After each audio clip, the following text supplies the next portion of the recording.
going back, reviewing the game, extremely proud of our team. Thought they played extremely hard, extremely physical, did things they had to do to win the game in all three phases of what we had to do. Still got work to do by far, nowhere close to perfect in anywhere we are. But I love the competitiveness, love the togetherness, love the guys pulling together. I mean, coming off a tough week, coming off a tough loss, guys bonded together, blocked out noise, went and played, had distraction before the game, blocked that out, had injuries during the game. Young guys stepped up and played critical minutes and made big plays and did really good things on both sides of the ball in different places, and played a very good play, a top 15 ranked team, played very well. And at the same time, have not played close to where we're capable of playing and what we can do, and got to get better and do the things we have to do in all three phases. I mean, offensively, got to continue to get better, move the ball well coming out of the gate. Had a great drive coming down, which could have held that ball and could have scored that first one. Had a chance to score right off the bat and got the field goal, but then come back, got a sack and got stopped, and then got a turnover and converted really well. Then come back with a great 9-10 play drive and got stalled on the 40. Missed a block. One time got a negative play, and could have hit the next route. Route could have broke off, and we could have had it and got some points out of that and kept that drive alive, but we still moved the ball, pinned them. And then our punter, again, did a great job of hitting. I think he hit one of his punts back in there. Come out second half, excellent. Almost had a drive in 2 minutes before the half. Then come out second half, excellent, scored right off the bat, then had a great 9-play drive, or the 8-play drive right there, 7-play drive, whatever it was right there. Got out to the 40 and did the same thing, missed an opportunity on 3rd and 2 that we were going to try to go 4 downs probably on, and missed one, and then got the ball back with 8 minutes to go in the game. And then got a run for 3, had a throw, and then we had a 3rd down throw we should have made. And that was it. Game was over, and we milked it out. But defense played well. I did a great job physically. Again, they kept the ball in the second half. Had a 16-play drive and a 12-play drive. We didn't get it back much on offense, and we got to get off the field. Had some 3rd and longs that we got to get off the field and should have got off the field on. Had a critical penalty one time. We had them stopped back there in the first half when they were inside the 10 and got our second targeting, I believe. I think it was Damani's, unfortunately, that we could have had good field position, maybe got some punts. But the guys just kept fighting. No matter what the circumstances were, went to the next play. I thought our special teams, although our punter was magnificent, thought he hit the ball well, hit it high, was allowed to be covered. Our cover teams got down the field, took shots on guys as far as tackles, made the plays. A ball hit the ground, we got on it, got it converted, which was critical in the game. The only turnover in the game, which became very critical. I thought a Chain did a great job. People don't realize, we're talking about him on offense. He was magnificent on offense, catching and running. But he was a guy down there down those punts inside the 10 and got blocked out of bounds one time, and got out of bounds and fish hooked and came all the way back and got that ball on the 1. Just his ability to do many different things in that regard. Field goal kicker did a great job. Caden kicked off extremely well. Bond hit his field goal. Caden's kickoffs were really good. Kickoff return had one really good one. He came out second when we missed a block, had a chance. Punt returns, we got to keep working on those, but had a very solid special teams game and the things we did, and we had a muff at the end. Critically, we got that ball back and got a fair catch that ball right there and do that. But guys played hard, man, fought hard, did the things they had to do, and like I say, we're a long way from being perfect. Got a lot to get better on offense, got to get better on defense, got to get better in special teams, continue to run the ball. Thought the offensive line got better in the game, played more physical up front at times, moved people, create some great running lanes. Our running game got better. Give a Chain some time to go. Got to clean up some pass blocking, and we got to clean up our routes and stuff in our passing game and get the ball down the field a little more. But I was very proud of how we competed in the game, and now we get ready to go, move on, and get ready for SEC play. Questions? We'll start down front. We'll just go Cole, Travis, Cole, Brent, Travis. Jimbo, you kind of mentioned this, but Devon had his first 100-yard total scrimmage game. When you see a player like that who adds so much element to the game, especially when it comes to passing and when it comes to running, how does that expand the offense? Well, it does, because your mismatches. You're trying to find mismatches, whether you're getting him out of the backfield, whether you're swinging him, whether you line him up outside, whether you hand it to him, or how do you get him to the edge or inside. And you got to give him touches.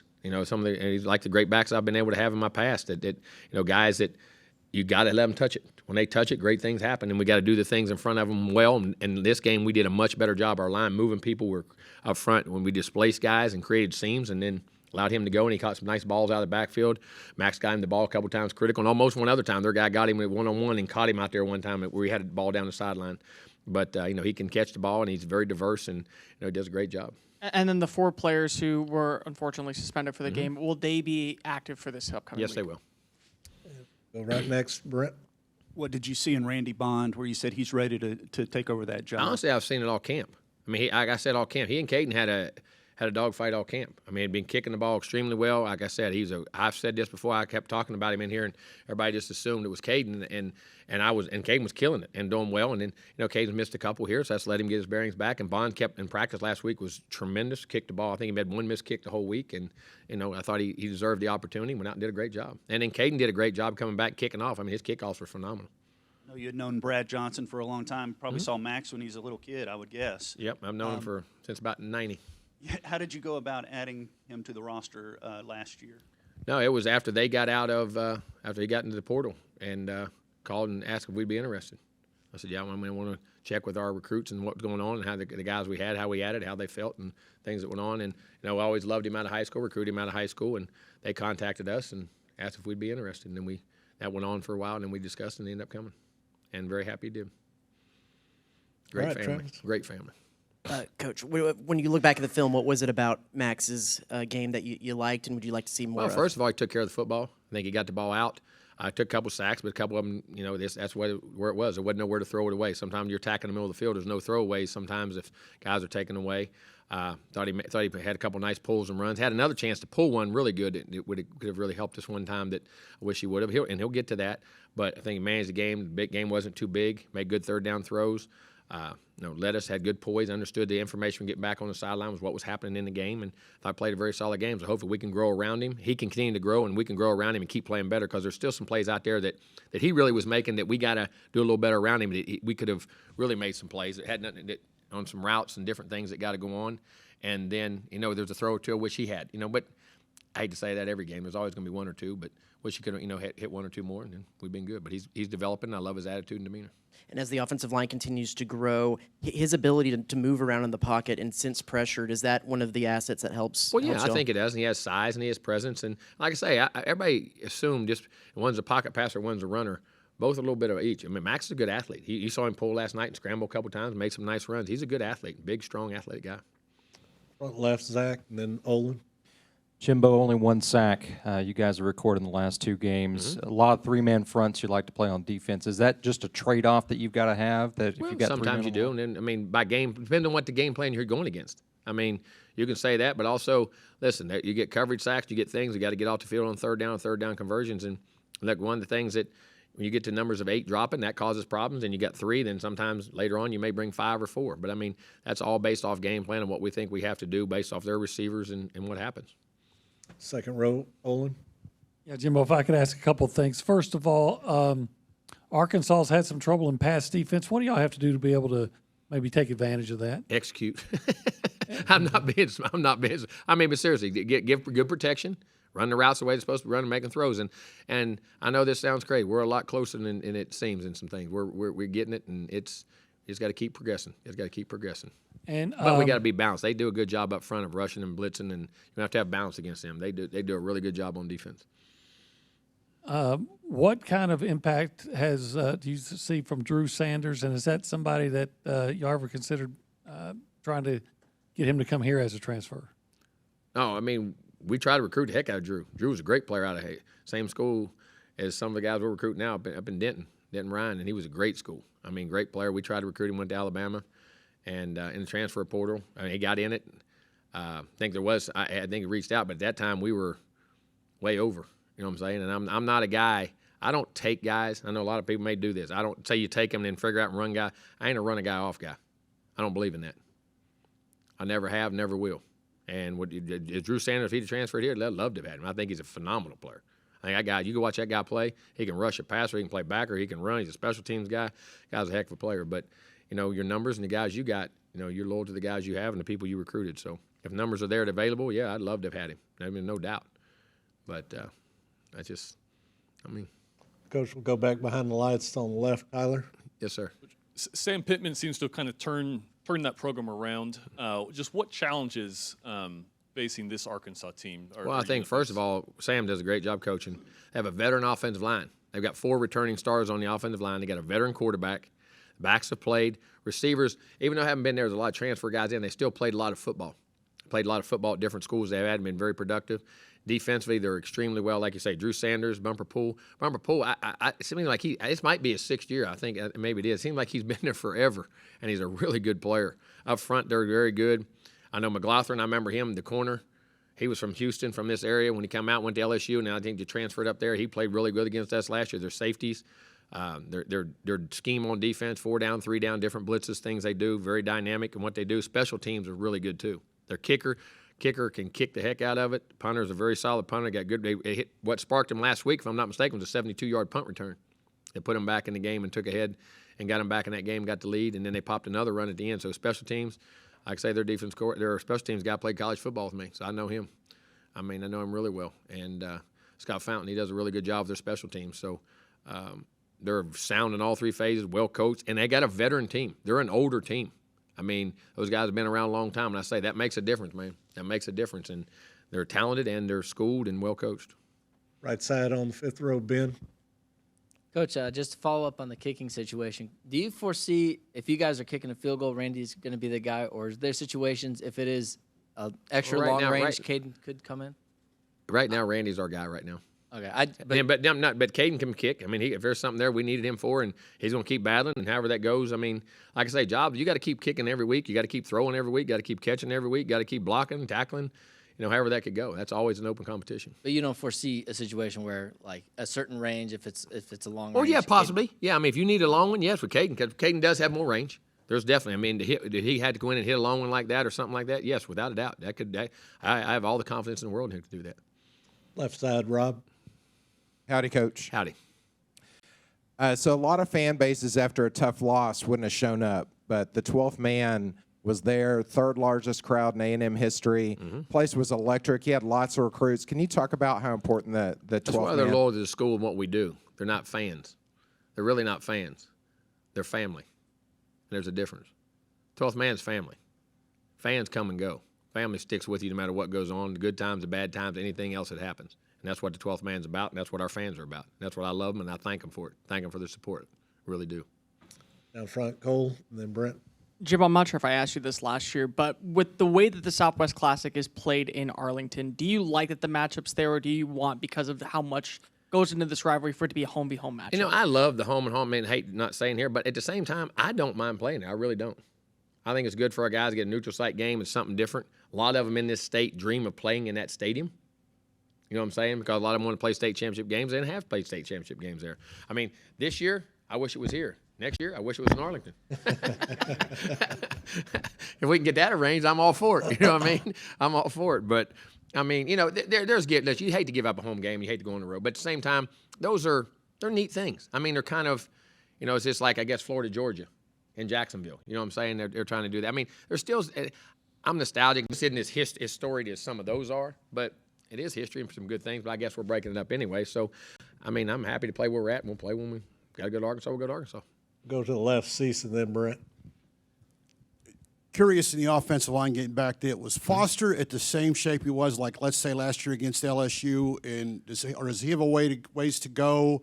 And you're going to keep that same starting offensive Yeah, I think line? we'll keep that same starting group right now. And but Matthew can play center or guard for us, and we're very comfortable with him in the game playing.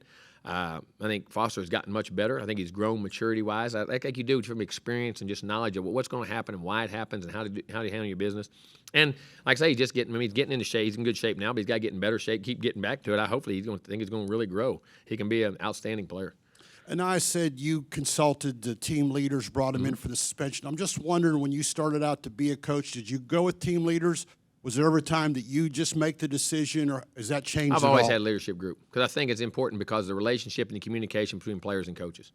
They got to understand, and you tell them, well, we're all in this together. Well, then you go make all the decisions. Well, where's my input? But then you got to explain, and also helping them grow as individuals and be leaders and understanding when you're in a position of power, how you can't think of yourself as a teammate. You got to think of yourself as a leader of that team. That's a difference for them too, and the perspective that how one guy, that may be your buddy. Do you want to take it easy on him? How does that affect somebody else? If it was something, I think helps them grow and understand the whole perception of what we do as coaches. I think there's a fine line of understanding there. Once you get in a leadership council, as a player, the coaches are always crazy. Fans, coaches are. Then once you get to be a coach, well, no, the players are crazy. Some of them guys now they're hired for me that used to work for me or used to play here. Coach, I get it now, and I see why you're on my tail sometimes. But they understand it's not personal. What I'm saying is you got to try to see things through each other. You never know a man until you look through his eyes. Look through his eyes. You never know a coach till you look through his eyes to a player, and a player how he looks at a coach. I think that open line of communication, understanding why you do and don't do things, and things that are acceptable and not, have to be communicated and articulated back and forth. And I think that's very important for them and the growth of your organization and team. Row right, Brent. I don't know if that's the answer you wanted, but that's. We had a really good visit with Albert Regis earlier. Is it all the more impressive what he's doing in terms of deflecting passes, blocking kicks? The fact that he's not the tallest guy on the line either, but just the fact that he's doing it. He's explosive, and that's what we saw in high school.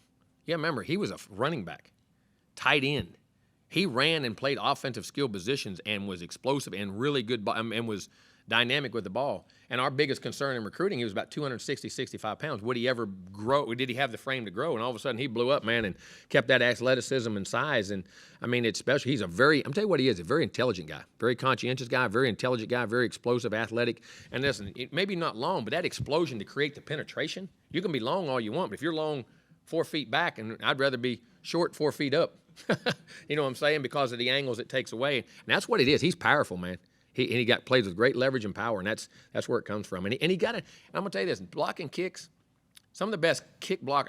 I've been on teams with guys that are 4'2", 4'3", 4'4" that can come off the edge and run by a kick. Had them kick it under them, miss them, and guys that are 4'6", 4'7" can time it up and block it every time and get there. There's an instinct and a knack to block kicks that's just not about ability, and that's the good thing I love about Albert. And I think him, if you ever watched him in high school, he was a great defensive player, but he was a really good offensive player and with the ball. So I think his understanding and feel for the game, I think there's a naturalness to it that allows that to happen too. Back behind the lights on the right, Justin. Jimbo, I think you call it the gray area, right? You get to the 40-yard line in there, and that's where you guys stalled out last week. Twice. Significantly. Yeah, I mean, and had it right there, missed a run, and both times. But then he had passes we could have cleaned it up with too. Just got to execute right there. I was going to say, is it just execution? It is, and plays were there. And I mean, we just got to execute and what we call, make sure, and had one really good. Both of them were like 8, 9 play drives and going. We just got to finish, and I guess that's part of our growth. And learning to take 10, 12, 14 play drives. That's a maturity too. Young players, a concentration level, execution level.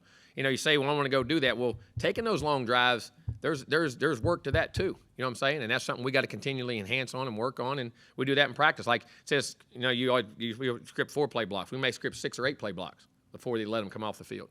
Even making them grind more in practice, focus more in practice, things like that make you stay on the field longer. You know what I mean? Because in offense, you know, you're rotating so much, and we've even changed that part. You know, you always do that. Things like that are things we do to try to enhance that. And KJ Jefferson, coach, Arkansas's quarterback, what dynamic, arm, leg, strong. That's the other thing. Big, strong, athletic, design quarterback runs, enough scrambles in what he does. He's got maturity, can get the ball down the field, big receivers that can run. I know Warren Thompson's a guy we recruited at Florida State when I was leaving big time. I mean, Hazelwood, I remember him out of high school. And I can't, the other the guy that just came in from Toledo was at Georgia, was out of Tampa, can really fly. And I apologize for missing his name right now, but I mean, can run and play. And the tight ends are dynamic, the backs are good. I mean, but he makes it go. Jefferson makes it go, man. He's one of the best in the business. Front left stack, and then to the back, Tyler, you wrap us up. Jimbo, I was going to ask you about KJ. Justin took that one from me, but I'll ask you about Arkansas's defense. As far as their secondary, you look at the numbers, they have given up a lot of passing yards this year, but is that deceptive because of the athleticism that they have? Well, I think it's deceptive, and I think it's part of they've been ahead in games. So you force the other teams to throw the ball a lot. You know what I mean? They're behind. So I think that's part of it too. When you've gotten leads, gotten ahead of people, so people are going to throw the ball more, and you may not be in sometimes in aggressive mode as you're normally in to try to eat clock and do things. So I think numbers can be really good, or if you understand, and sometimes they can be skewed or deceiving too. I mean, they're athletic in the secondary, can make plays all over, and they've got a good team. Back behind the lights to the left, Tyler, you wrap us up. You started the year 3 straight weeks at home. So what kind of challenges as you enter this part of the season where you're not going to be back here for another month and you're starting conference play? Yeah, well, I mean, again, going on the road in this league is tough. Going on the road anywhere is tough. I mean, communication levels, execution levels, you know, hearing, you're making your signals on defense, getting your calls. Offense, you're getting your calls. Defense is actually better because you're quiet when you're on. When the offense is on the field. For us, on offense now, it's just vice versa. You know, loud noise, counts, snap counts, cadence, communications, all those types of things. You got to really work on them in practice and be ready for them. And we'll put noise in practice. You do all those things to increase your focus and concentration. All right, Coach. Thanks for your time. Thank you, guys.